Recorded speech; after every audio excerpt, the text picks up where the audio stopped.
অভিষেক ব্যানার্জির সাহায্য পেলেও এক অসহায় পুরোহিত পরিবারের অসহায় অবস্থার কথা অভিষেক ব্যানার্জিকে জানানোর পরেই ব্লক নেতৃত্বকে পাশে পেল বড়োয়ার এই পুরোহিত পরিবার। কলকাতার ধর্মতলায় ২১শে জুলাইয়ে মমতা বন্দ্যোপাধ্যায় এবং অভিষেক বন্দ্যোপাধ্যায়ের বার্তা শুনতে গিয়েছিলেন মুর্শিদাবাদের বড়োয়া ব্লকের পিটারি গ্রামের বাসিন্দা অলোক আচার্য। আর সেই সভা মঞ্চ থেকেই অভিষেক ব্যানার্জি নিজের নাম্বার ছড়িয়ে দিয়ে সকলকে জানায়, এক ডাকে অভিষেক সবার কাছে পৌঁছে যাবে শুধু একটা ফোন কল করলেই। আর এবার সেই নম্বরে ফোন করার পরেই মায়ের শ্রাদ্ধের দুদিন আগেই মৃত বাড়িতে পৌঁছে গেল অভিষেকের দূত। মুর্শিদাবাদ জেলার বড়োয়া ব্লকের প্রত্যন্ত এলাকা শাহরা অঞ্চলের পেটারি গ্রামের অসহায় এই পুরোহিত পরিবারের পাশে দাঁড়াতে এদিন মাহে আলমের সঙ্গে থাকতে দেখা যায় ওই পঞ্চায়েত প্রধান, অঞ্চল সভাপতি থেকে পঞ্চায়েত সদস্য এবং দলের কর্মীদের। আজ ফের দেখা গেল অভিষেক বন্দ্যোপাধ্যায়ের নির্দেশে তৃণমূল নেতা মাহে আলমকে অসহায় এই পুরোহিতের মায়ের শ্রাদ্ধের দুদিন আগেই শ্রাদ্ধের সমস্ত সরঞ্জাম থেকে অভিষেক ব্যানার্জির পক্ষ থেকে পাঠানো নগদ ১০,০০০ টাকা ভর্তি খাম হাতে তুলে দিতে।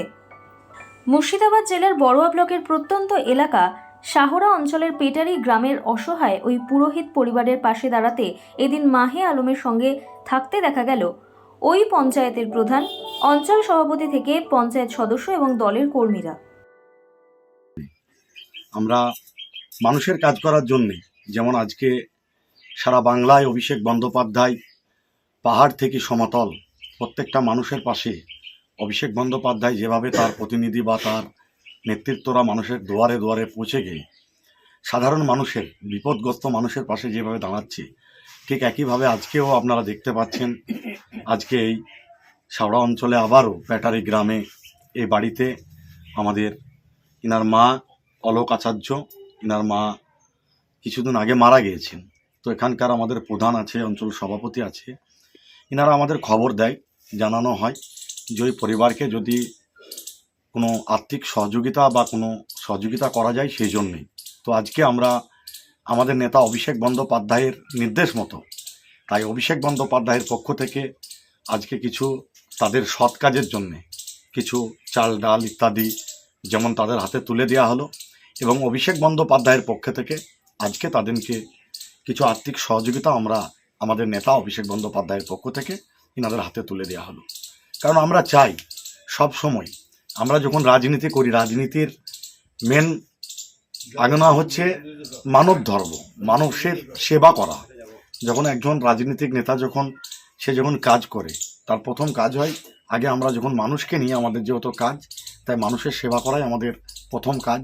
ঠিক একইভাবে আজকেও আপনারা দেখতে পেলেন, আজকে এই গ্রামে এসে এনাদের বাড়িতে আমরা পাশে থেকে আজকে এনাদেরকে যেমন সহযোগিতা অভিষেক বন্দ্যোপাধ্যায় করেছেন, বিগত দিনেও আপনারা দেখেছেন লকডাউন পিরিয়ডে অভিষেক বন্দ্যোপাধ্যায়ের পক্ষ থেকে প্রত্যেকটা মানুষকে আমরা সেভাবে পরিষেবা পৌঁছে দিয়েছি। আগামী দিনেও আমরা এইভাবে মানুষকে পৌঁছে দেব।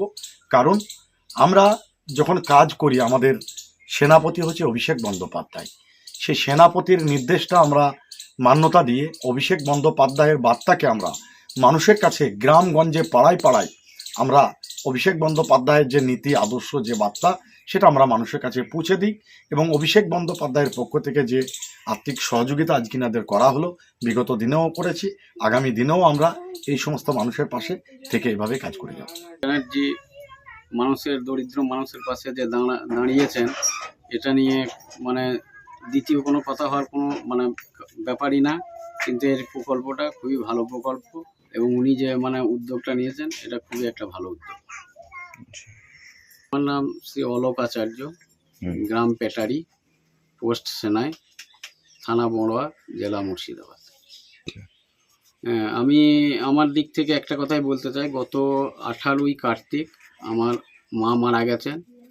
তো সেই হিসাবে আমাদের নেতৃত্ব বা অভিষেক ব্যানার্জির তত্ত্বাবধানে ওনারা আজকে আমার বাড়িতে এসছেন এবং আমাকে আমার মায়ের কাজের জন্য কিছু আর্থিক সাহায্য এবং কিছু ফল টল এসব আমাদেরকে দিয়ে গেছেন। আমি আমাদের সকলকেই বললাম, আমাদের ব্লক নেতৃত্বে মাহেলমদা আমার বাড়িতে এসছেন। তো ওনাকে আমার বাড়ি সম্বন্ধে একটু বললাম যে বাড়িটা যদি কিছু এটা করা যায় একটু দেখেন। তা উনি সেই নিয়ে বললেন, বেশ ঠিক আছে, কোনো অসুবিধা নাই, এটা আমাদের অভিষেক ব্যানার্জির তরফ থেকে এটা আমরা একটু মানে দেখভাল করার চেষ্টা করব, এটাই উনি মানে বলেছেন। কি রোজকার আমাদের ধরুন ব্রাহ্মণ তো আমরা এই পুজো আছে এটা ওটা সেটা নিয়ে একটু মানে চলি আর কি। আচ্ছা, এই সময় কি একটু বেশি বিপদে পড়ে গিয়েছিলেন? হ্যাঁ, অবশ্যই বিপদ তো, ধরুন একটা মা মারা গেলে যে বিপদ হয় সেই বিপদ তো অবশ্যই। ধরুন আমাদের তো জমি জায়গায় সব কিচ্ছু নেই, এই হাত পায়ের উপরে নির্ভর করে আমাদেরকে চলতে হয়। তো সেই হিসাবে ওনারা যে এসছেন এটা ওনাদেরকে অসংখ্য ধন্যবাদ। বড়ুয়া থেকে শাহিনের রিপোর্ট, চেতনা নিউজ।